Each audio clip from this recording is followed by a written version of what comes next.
पहले भाग में आपने देखा फिनबार जो जादुई पत्थरों से अंगूठियां बनाता था, वह हर अंगूठी में खास जादू भरता जो पहनने वाले की इच्छाओं से जुड़ जाती थी। जब उसने एक चमकती अंगूठी अपने मित्र फेरन को दी तो ग्रिम्बल ने उसे देख लिया।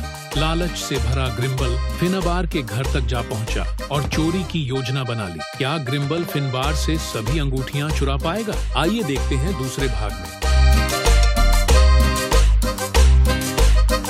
पुराना झुका हुआ पेड़, यही था ग्रिम्बल का ठिकाना। उसका घर अंदर से उतना ही अजीब था जितना वो खुद।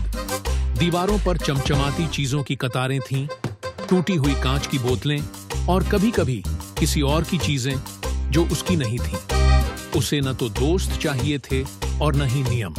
बस एक चीज थी जो उसे सबसे ज्यादा पसंद थी, चमक।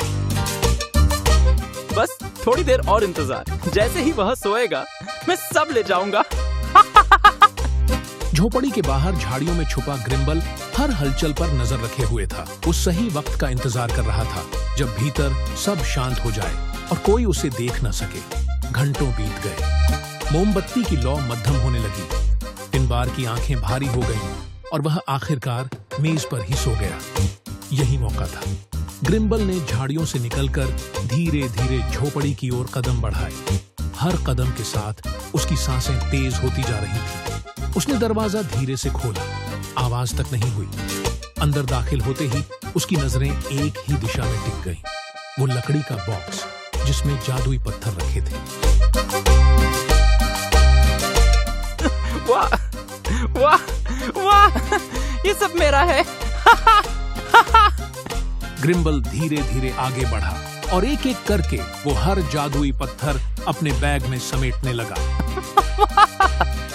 तुम नायाब हो, तुम्हारी जगह यहाँ नहीं होनी चाहिए। ग्रिम्बल ने जैसे ही उसे उठाने की कोशिश की, फर्श की एक पट्टी धंसी और उसका पैर उसमें फंस गया। ओह नहीं, ये क्या हो गया? अगर जरा भी हिला तो फिनबार जाग जाएगा। शांत रह ग्रिम्बल, शांत रह, वरना सब खत्म। और तभी अचानक ऊपर से एक जाल झटके से गिरा और ग्रिम्बल उसमें बुरी तरह फंस गया। उसके चेहरे पर हैरानी थी। ये पल उसने सोचा भी नहीं था।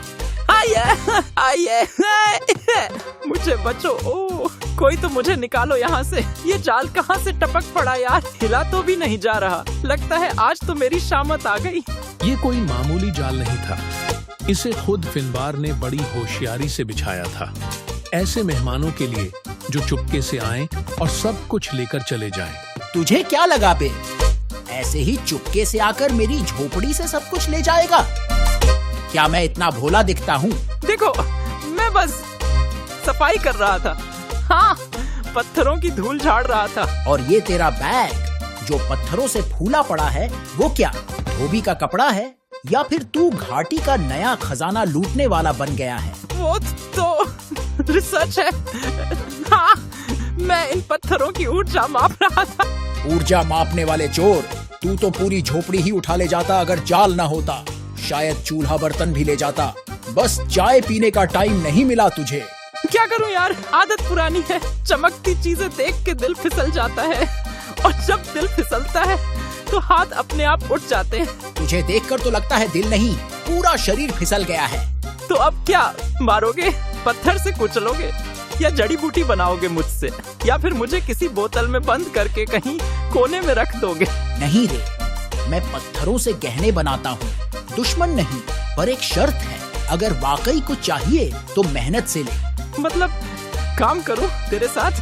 हाँ, अगर तेरे हाथ चलें उतने ही अच्छे जितनी तेरी जुबान चलती है, तो तू कारीगर बन सकता है।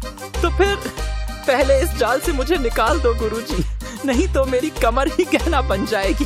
ठीक है, चल, आज से तू मेरा चमकदार चेला।